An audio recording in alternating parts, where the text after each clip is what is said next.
uri kuraraba ubumenyi bw'ugwaruka rwacu hariho koko bamwe ubona yuko hariho ibibazo, ariko hariho n'abandi b'incabwenge.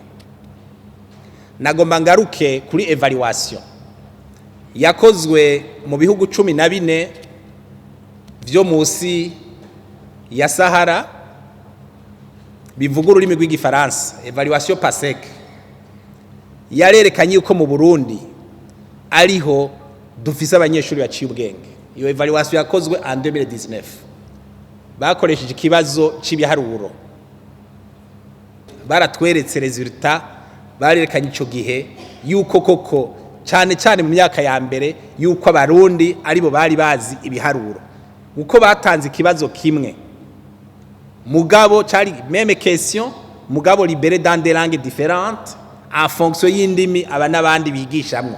Twebwe twari imbere. Murumva rero yuko nubwo dufise ibibazo kandi twemera niturabanyuma. Muti rero biva kuki? Harimo vya bikoresho fasha nyigisho, hari ikindi kintu kandi gikomeye, hariho ubwinshi bw'abanyeshure.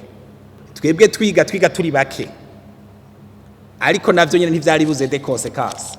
Ubu nukura abana bovuga ngo baretse kwiga kubera babuze ishuri hafi ni bake ugeranije na situation twahoramwo. Mugabo la conséquence ucu usanga mu ishure dufise abanyeshure bo murengera, umwigisha adashobora kumetriza abana bose. Murumva rero iyo ni defi dufise, ariko ikiza nuko ikibazo ca accès turiko turagikura mu nzira. Ubu naho turiko turahangana n'ikibazo ca qualité. Hariho ibibazo vya encadrement, umuyobozi adahana umwigisha adatondera ku masaha, uwo agakinjura.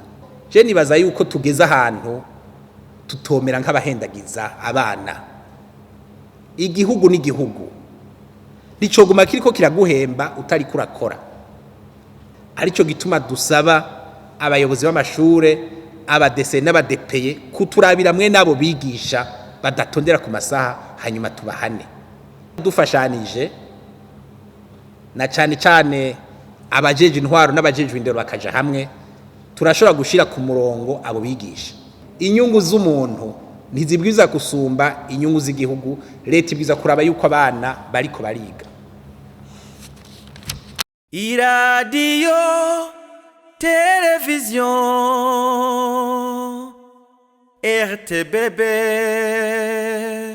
ni ryiza ry'Uburundi bwiza.